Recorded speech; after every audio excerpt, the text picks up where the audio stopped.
Good morning student. Today we are going to discuss about next classification of colloid on the basis of molecular size and nature. There are three types of colloid on the basis of molecular size and nature. First is multimolecular, second macromolecular and third associated colloid या उसी को हम लोग micelles बोलते हैं। तो एक एक करके हम लोग पहले तो डिस्कस करेंगे कि मल्टी मॉलिक्यूलर कोलाइड क्या है, मैक्रो मॉलिक्यूलर क्या है और एसोसिएटेड क्या है।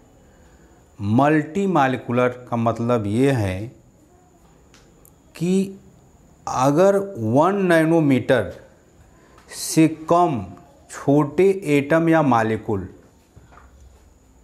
ध्यान दीजिएगा, अगर 1 नैनोमीटर से कम, क्योंकि हम जानते हैं कि कोलाइड पार्टिकल की साइज हमारी 1 नैनोमीटर से 1000 नैनोमीटर के बीच में ही रेंज करता है। तो अगर 1 नैनोमीटर से कम के मॉलिक्यूल या एटम आपस में कंबाइन करेगा, किसे कंबाइन करेगा, तो डिस्पर्सन मीडियम से कंबाइन करने के बाद कोलाइड के साइज के पार्टिकल का फॉर्मेशन करता है, तो उसको हम मल्टी मॉलिक्यूलर कोलाइड बोलते हैं।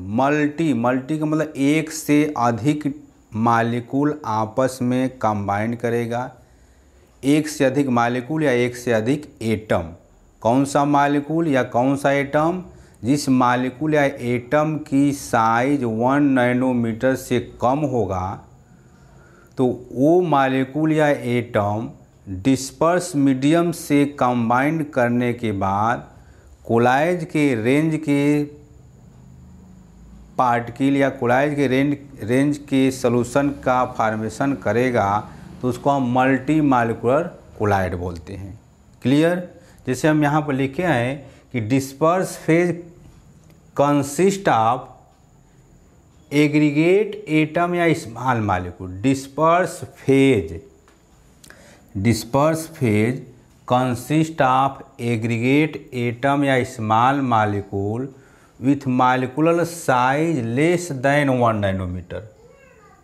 It is mostly lyophobic colloid. जो मल्टी मॉलिक्यूलर जो कोलाइड होते हैं, मल्टी मॉलिक्यूलर कोलाइड, ये जनरली हमारा लायोफोबिक होता है। लायोफोबिक के बारे में हम लोग डिस्कस कर चुके हैं। Lyophobic is heating of water. यहाँ पर जो डिस्पर्स फेज है, ये वीक वांडर वाल फोर्स से जुड़ा होता है। जब 1 नैनोमीटर के मॉलिक्यूल या एटम डिस्पर्सन मीडियम से कंबाइन करने के बाद कोलाइड के रेंज का फॉर्मेशन करता है, तो उसको हम मल्टी मॉलिक्यूलर कोलाइड बोलेंगे। जनरली हमारा मल्टी मॉलिक्यूलर कोलाइड हमारा लायोफोबिक होता है। दूसरा हमारा है colloid macro molecular. Macro molecular मतलब बड़ा। इस कोलाइड का मोलर मास या मॉलिक्यूलर मास अधिक होता है। किससे? मल्टी मॉलिक्यूलर से। मैक्रो मॉलिक्यूलर में जनरली हमारा पॉलीमर आता है और मोस्टली लायोफिलिक जो कोलाइड होते हैं, ये मैक्रो मॉलिक्यूलर में आते हैं। इसका डिफिनेशन ये है कि particle of disperse phase are sufficiently big in size to be colloid dimension. Particle of disperse phase समझ में आ रहा है, जिसको हम सॉल्यूट कंसीडर करेंगे, are sufficiently big in size to be colloid dimension. There are normally polymer. Macro molecular colloid को हम पॉलीमर भी कंसीडर करेंगे या इसी को हम लायोफिलिक कोलाइड भी कंसीडर करते हैं। अगर कोई भी सॉल्वेंट है, उस सॉल्वेंट में किसी सॉल्यूट को अगर हम ऐड कर देंगे, तो ऐड करने के बाद जो भी सॉल्यूशन प्राप्त होगा वो कोलाइड के रेंज के का सॉल्यूशन होगा, तो उसको हम मैक्रोमॉलिक्यूलर कोलाइड बोलेंगे। These are mostly lyophilic. Lyophilic का मतलब जो कोलाइड वाटर से क्या करेगा, इंटरेक्शन करेगा, लविंग करेगा, लव करेगा, उसको हम लायोफिलिक कोलाइड बोलेंगे। अगला हमारा है एसोसिएटेड कोलाइड, या उसी को हम मिसेल्स कहते हैं। एसोसिएटेड कोलाइड या मिसेल्स का मतलब ये है कि कुछ सब्सटेंस ऐसे होते हैं जो कम कंसंट्रेशन पे स्ट्रांग इलेक्ट्रोलाइट की तरह बिहेव करते हैं। एसोसिएटेड कोलाइड का मतलब ये है, हम तीसरे को थर्ड को हम एक्सप्लेन कर रहे हैं। एसोसिएटेड कोलाइड या मिसेल्स, कुछ सब्सटेंस ऐसे होते हैं जो कम कंसंट्रेशन पे स्ट्रांग इलेक्ट्रोलाइट का बिहेव करता है, और कुछ सब्सटेंस जो हैं हायर कंसंट्रेशन पे कोलाइड की तरह बिहेव करता है, उसी को हम एसोसिएटेड कोलाइड कहते हैं। कहने का मतलब ये है कि कुछ सब्सटेंस ऐसे हैं जो कम कंसंट्रेशन पे जनरली स्ट्रांग इलेक्ट्रोलाइट की तरह बिहेव करेगा, लेकिन अधिक कंसंट्रेशन पे उसके जो पार्टिकल होंगे कोलाइड की तरफ बिहेव करेगा। तो जो कोलाइड की तरफ बिहेव करेगा उसको हम एसोसिएटेड कोलाइड या मिसेल्स कहते हैं। लो कंसंट्रेशन, किसी सब्सटेंस का अगर लो कंसंट्रेशन होगा तो नॉर्मली किस तरह से बिहेव करेगा, तो स्ट्रांग इलेक्ट्रोलाइट की तरह बिहेव करेगा। आज किसी सब्सटेंस का अगर हाई कंसंट्रेशन होगा तो वो कैसा बिहेव करेगा, तो कोलाइड की तरह बिहेव करेगा। तो इसी को हम एसोसिएटेड कोलाइड कहते हैं। आपस में ये एग्रीगेट होकर के मिसेल्स का फॉर्मेशन करता है, और मिसेल्स को ही हम एसोसिएटेड कोलाइड कहते हैं।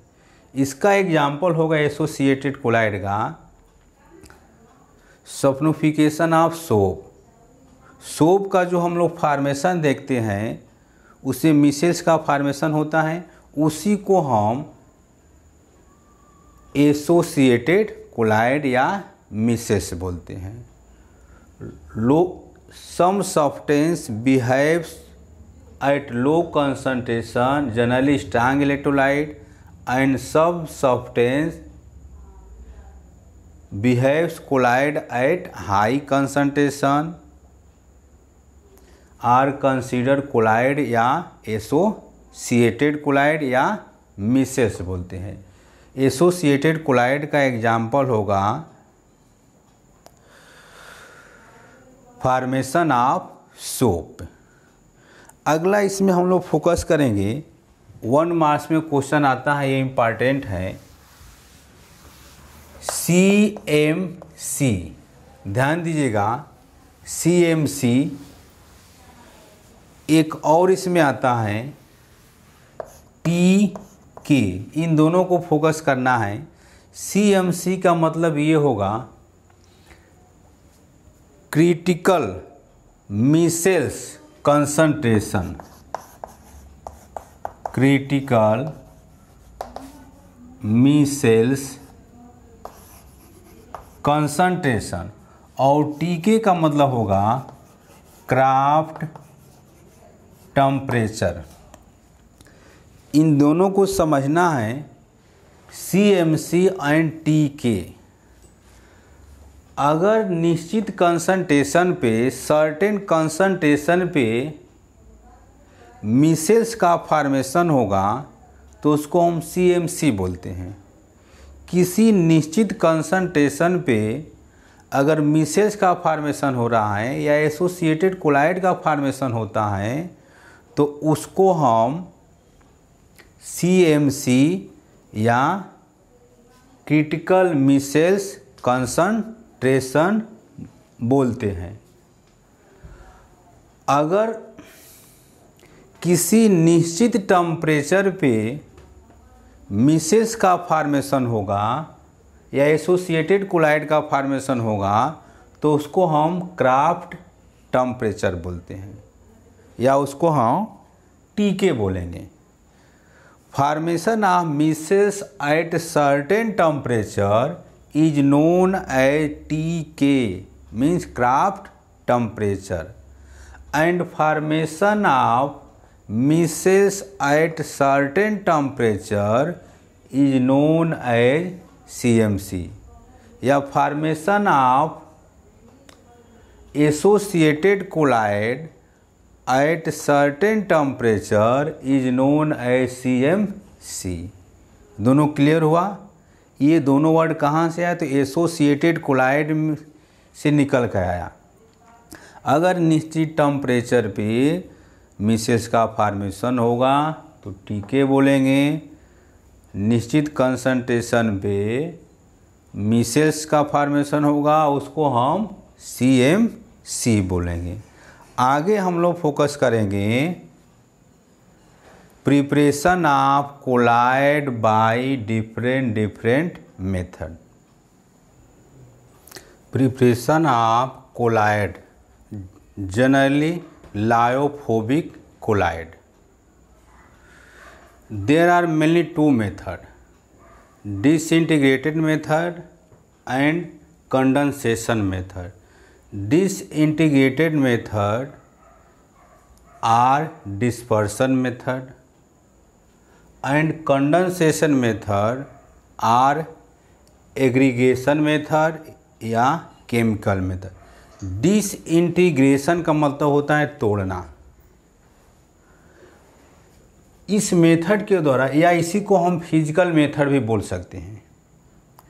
डिसइंटीग्रेटेड मेथड या डिस्पर्सन मेथड या फिजिकल मेथड। और दूसरा जो इधर जो हम लिखे हैं इसको हम कंडेंसेशन मेथड या एग्रीगेशन मेथड या इसी को हम केमिकल मेथड हम कहेंगे। तो हम लोग कोलाइड बनाने का मेथड दो तरह से पढ़ेंगे, एक फिजिकल मेथड के द्वारा और एक केमिकल मेथड के द्वारा। इसी को हम फिजिकल मेथड भी कंसीडर करते हैं। इसमें हमारा दो मेथड है, ये दोनों इम्पॉर्टेंट हैं। पहला हमारा है इलेक्ट्रो डिसइंटीग्रेशन या उसी को हम ब्रेडिंग्स मेथड बोलते हैं या ब्रेडिंग्स आर्क मेथड बोला जाता है। और सेकेंड है पेप्टाइजेशन। इन दोनों को पहले वन बाय वन हम लोग समझ लेंगे। इसी को हम लोग इस मेथड को हम फिजिकल मेथड भी कंसीडर करते हैं या डिसइंटीग्रेशन मेथड। तो पहला हम लोग फोकस करेंगे ब्रेडिंग्स मेथड या ब्रेडिंग्स आर्क मेथड। आर्क का मतलब होगा आर्क। यहाँ पर देखिए इस मेथड के द्वारा इलेक्ट्रो डिसइंटीग्रेशन या ब्रेडिंग मेथड के द्वारा जनरली हम मेटल साल का फॉर्मेशन करते हैं। मेटल साल, कोलाइड का दूसरा नाम है साल। तो इस मेथड से हम जनरली मेटल साल का फॉर्मेशन करते हैं, जैसे गोल्ड साल, सिल्वर साल, प्लेटिनम साल। जितना मेटल साल हैं, जितना मेटल कोलाइड हैं, उसका हम फॉर्मेशन ब्रेडिंग मेथड के द्वारा करते हैं। तो अगर हमको गोल्ड साल प्राप्त करना है, एऊ साल का फॉर्मेशन करना है, तो जिस साल का फॉर्मेशन करना होता है तो जनरली उसी का हम इलेक्ट्रोड लेते हैं। तो यहाँ पर हमें एग्जाम्पल हम दे रहे हैं, गोल्ड साल का फॉर्मेशन करना है तो हम गोल्ड का ये इलेक्ट्रोड ले लेंगे, दो ठे, एक पॉजिटिव और एक नेगेटिव। तो पॉजिटिव को हम एनोड इधर कंसीडर करेंगे और ये हो जाएगा कैथोड। ध्यान दीजिएगा। और ये जो हैं ये आर्क हैं। इन दोनों इलेक्ट्रोड को हम हाई वोल्टेज से कनेक्ट कर देंगे। जब हाई वोल्टेज से इन दोनों इलेक्ट्रोड को हम कनेक्ट करेंगे, ये इलेक्ट्रोड किसकी है तो गोल्ड की है। जब हाई वोल्टेज से इसको कनेक्ट करेंगे तो यहाँ पर आर्क क्रिएट होगा। आर्क मतलब चिंगारी उत्पन्न होगी। और इसके बाद इसके नीचे हम वाटर ले लिए हैं और स्मॉल अमाउंट में सोडियम हाइड्रोक्साइड या KOH लिए हैं, और उसके नीचे एक कंटेनर में हम आइस लिए हैं। यहाँ पर ध्यान दीजिएगा, KOH या NOH का काम ये है कि पार्टिकल को नेगेटिव चार्ज देगा। KOH या NOH का इसमें फंक्शन रोल क्या है, तो पार्टिकल को नेगेटिव चार्ज प्रोड्यूस करेगा।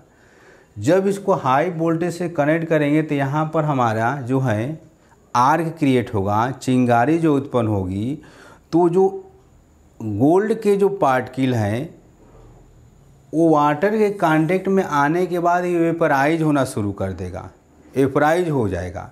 वेपराइज होने के बाद जब आइस के कांटेक्ट में आएगा, आइस से कांटेक्ट हो करके ये गोल्ड का फॉर्मेशन कर लेता है। इन दोनों इलेक्ट्रोड को हम हाई वोल्टेज से कनेक्ट कर दे रहे हैं।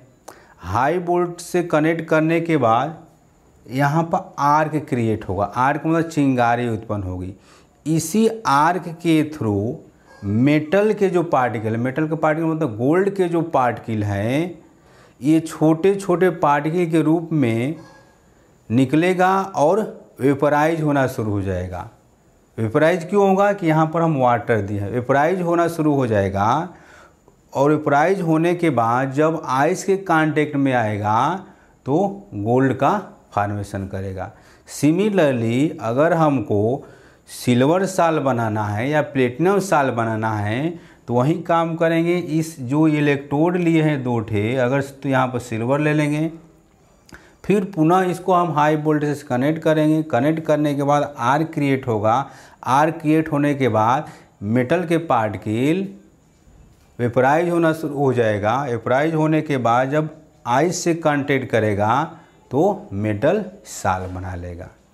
तो ये है हमारा क्या, तो ब्रेडिंग्स आर्क मेथड है। उसके बाद पेप्टाइजेशन मेथड अगर देखा जाए कि पेप्टाइजेशन मेथड है क्या, पेप्टाइजेशन वर्ड से ही क्लियर हो रहा है। पेप्टाइजेशन, पेप्टाइजेशन, पेप्टाइजेशन का मतलब ये है कि अगर मान लीजिए हम यहाँ पर वाटर लिया और PPT लिया, PPT जनरली फ्रेशली होना चाहिए, ताज़ा बना हुआ प्रिसिपिटेट होना चाहिए। Water react with freshly precipitate and electrolyte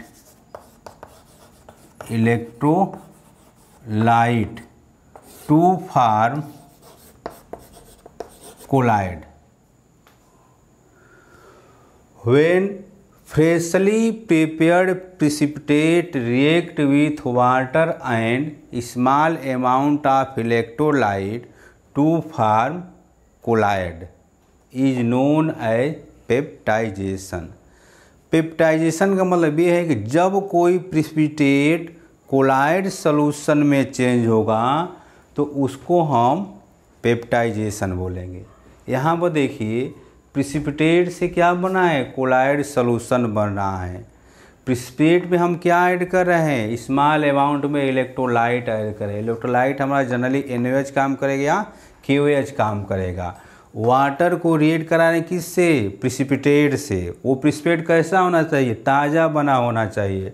और ये ताज़ा प्रिसिपिटेट इलेक्ट्रोलाइट से कंबाइंड करने के बाद क्या बना रहा है, तो कोलाइड सॉल्यूशन बना रहा है। Precipitate convert to colloid solution is, तो इस मेथड को हम क्या बोलेंगे, पेप्टाइजेशन मेथड बोलेंगे। तो दो तरह से डिसइंटीग्रेशन मेथड में हमारा दो मेथड है, एक ब्रेडिंग आर्क मेथड और दूसरा पेप्टाइजेशन। अगला हमारा है कंडेंसेशन या केमिकल मेथड। कंडेंसेशन और केमिकल मेथड में पहला हमारा है ऑक्सीडेशन। तो ऑक्सीडेशन मेथड क्या है, oxidation chemical method. Chemical method के द्वारा हम लोग साल बनाएंगे या कोलाइड सॉल्यूशन बनाएंगे। तो केमिकल मेथड में ऑक्सीडेशन है, रिडक्शन है, हाइड्रोलिसिस है और डबल डीकम्पोजिशन है। ऑक्सीडेशन रिडक्शन 11th में आप लोग पढ़ चुके हैं ऑक्सीडेशन और रिडक्शन बारे में। तो यहाँ पर हम ऑक्सीडेशन के द्वारा हम सल्फर साल का फॉर्मेशन कर रहे हैं, सल्फर कोलाइड। तो इसमें हम क्या किया जा रहा है कि हाइड्रोजन सल्फाइड को सल्फर डाइऑक्साइड से रिएक्ट कराने के बाद ये सल्फर साल का फॉर्मेशन हो रहा है। इस रिएक्शन को देखेंगे हम लोग तो ऑक्सीडेशन प्रोसेस कहलाएगा। ऑक्सीडेशन जनरली यहाँ पर देखिए कि इसमें अगर हम H2S है, H2S में यहाँ पर ऑक्सीडेशन नंबर हमारा क्या है -2 है और यहाँ पर 0 है। तो इस प्रोसेस का क्या हो रहा है, ऑक्सीडेशन हो रहा है। ऑक्सीडेशन नंबर जब हमारा इंक्रीज करेगा तो ऑक्सीडेशन प्रोसेस, रिडक्शन जब ऑक्सीडेशन नंबर डिक्रीज करेगा तो रिडक्शन प्रोसेस। और रिडक्शन मेथड के द्वारा हम गोल्ड साल का फॉर्मेशन करेंगे। अभी हम देखे हैं कि फिजिकल मेथड या डिसइंटीग्रेटेड मेथड के द्वारा हम गोल्ड साल भी ऑब्टेन किए थे बाय ब्रेडिंग्स मेथड के द्वारा। केमिकल मेथड के द्वारा मीन्स रिडक्शन मेथड के द्वारा हम गोल्ड साल को बनाने की कोशिश कर रहे हैं। आरिल क्लोराइड AuCl3 को हम आरिल क्लोराइड बोलते हैं। आरिल क्लोराइड को हम रिएक्ट करा रहे हैं SnCl2 से, तो हमारा गोल्ड साल का फॉर्मेशन हो रहा है। यहाँ पर गोल्ड साल का हमारा फॉर्मेशन हो रहा है। यहाँ पर देखिए कि आरिल क्लोराइड में यहाँ पर ऑक्सीडेशन नंबर Au का कितना है 3 है, यहाँ पर कितना है 0 है।